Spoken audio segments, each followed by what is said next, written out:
আমি আজ থেকে প্রায় 5 বছর আগে আমার মাদ্রাসায় রাতের বেলায় বয়ান করে মাদ্রাসায় ঢুকলাম। রাত্র তখন 3টা বাজে। আমি মাদ্রাসায় ঢোকার পরে আমার মাদ্রাসার বিল্ডিং এর সামনে দিয়ে আমি একটু পায়চারি হাঁটাহাঁটি করি, এটা আমার অভ্যাস। দেখি ছাত্রদের কোনো সমস্যা আছে কিনা। হঠাৎ দেখি বিল্ডিং এর সামনে দিয়ে হাঁটতেছি, গুনগুন গুনগুন করে কান্নার আওয়াজ। রাত্র 3টা, আমার কলিজায় যেন আঘাত হানতেছে। আল্লাহ, ও মালিক, গভীর রাত, মানুষ ঘুমায়, পশু পাখিরা ঘুমায়, এই রাতে আবার কে কাঁদে?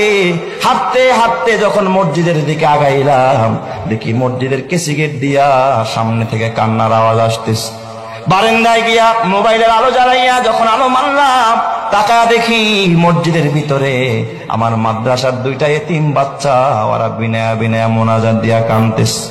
আমার মনটা অনেক খারাপ হয়ে গেল। আরে মালিক, একটার বয়স 10 বছর, আর একটার বয়স 7 কি 8 বছরের বাচ্চা রাতের বেলায় কাঁদতেছে তাহাজ্জুদের নামাজ পড়া।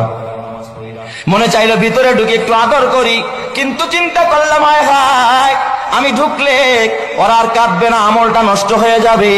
আমি আর ভিতরে ঢুকলাম না, উপরে চলে গেলাম আমার রুমে, হুজরাখানায়। ফজরের আজান হলো, মসজিদে আসলাম। আমি কাতার দিয়ে হাঁটতেছি আর তালাশ করতেছি, দেখি ওই বাচ্চা 2টা কোথায়। হঠাৎ দেখি বাচ্চা 2টা মসজিদের পিছনের সফে। ওরা আমার মসজিদে ফজরের পর সূরা ইয়াসিনের আমল হয়, আসমায়ে হুসনার আমল হয়। ওই বাচ্চা 2টা সূরা ইয়াসিন পড়তেছে। আমি একটা ছেলের মাথায় হাত দিয়া বললাম, বাজার, দোয়া শেষ হইলে তোমরা 2জন আমার রুমে আসবা, তোমাদের সাথে আমার পার্সোনাল কিছু কথা আছে। ওরা 2জন দোয়া শেষ করে আমার রুমে গেছে।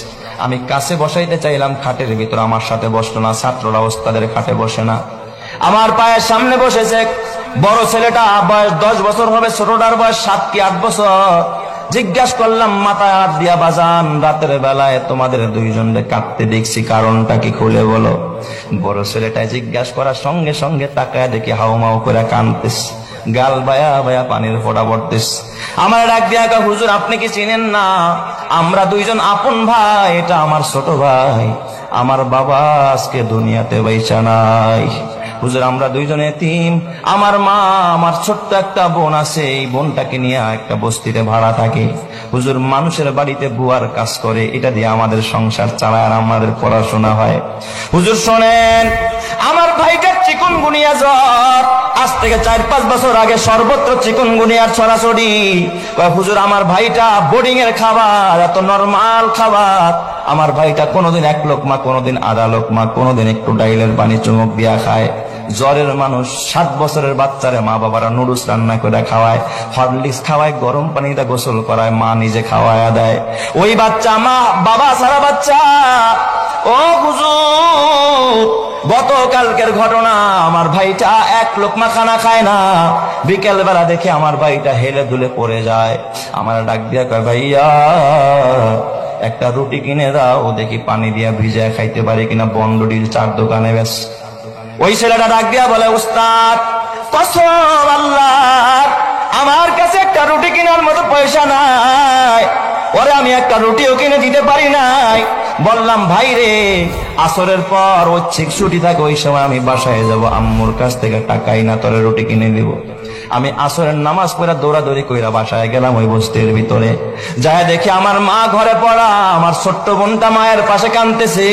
ডাক দিয়া বললাম, মা, কিছু টাকা দিবানি, ওর তো অসুস্থ, ওর একটা রুটি কিনে দিতে হবে। আমার মা আমার ডাক দিয়া কয়, বাবা, আজকে 4-5 দিন হয় আমি অসুস্থ, কাজে যাইতে পারি না, ঘরে খাবার নাই, বাড়িওয়ালায় ভাড়া চায়, ভাড়া না দিতে পারলে ঘর থেকে বের করে দিবে, আমি করে কেমনে টাকা দিব? হুজুর, আমার মা আমার টাকা দিতে পারে নাই। আমি যখন খালি হাতে মাদ্রাসায়, আমার ভাইটা গোটা বিকাল কাঁদতে কাঁদতে বালিশ ভিজায় ফেলছে। হুজুর, আমাদের দেখার কেউ নাই। আমার বাবা যদি বেঁচে থাকতো, আমার বাবা আমাদের পাশে এসে দাঁড়াইতো, আমাদের খোঁজ খবর নিত। এই কথা শুইরা বাবা চোখের পানি রাখতে পারি না।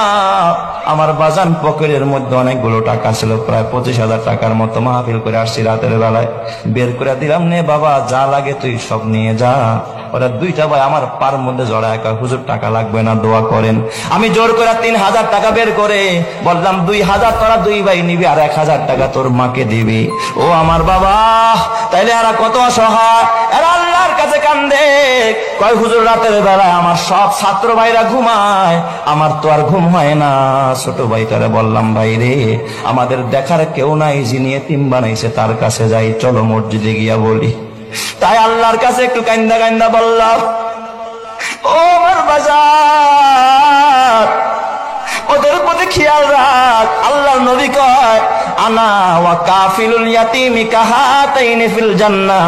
আল্লাহর নবী কয়, আমি মুহাম্মদ এতিম ছিলাম, যারা এতিমকে লালন পালন করবে, এতিমের জন্য ঘর বানাবি, খাবারের ব্যবস্থা করবি, আমি মুহাম্মদ ওয়াদা দিলাম 2 আঙ্গুল যেমন পাশাপাশি, যারা এতিমের লালন পালন করে আমি মুহাম্মদ তারে নিয়ে একই সাথে এইভাবে পাশাপাশি একই জান্নাতের ভিতরে থাকবো।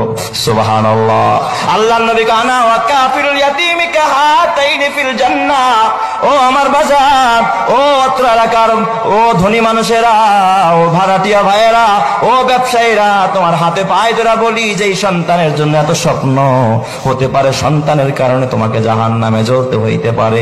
আর এই যে মাদ্রাসার একজন এতিমকে খুশি করবা, এতিমের খাবারের ব্যবস্থা করবা, বিনিময়ে আমার রব্বুল আলামিন তোমাকে জান্নাত দান করবে।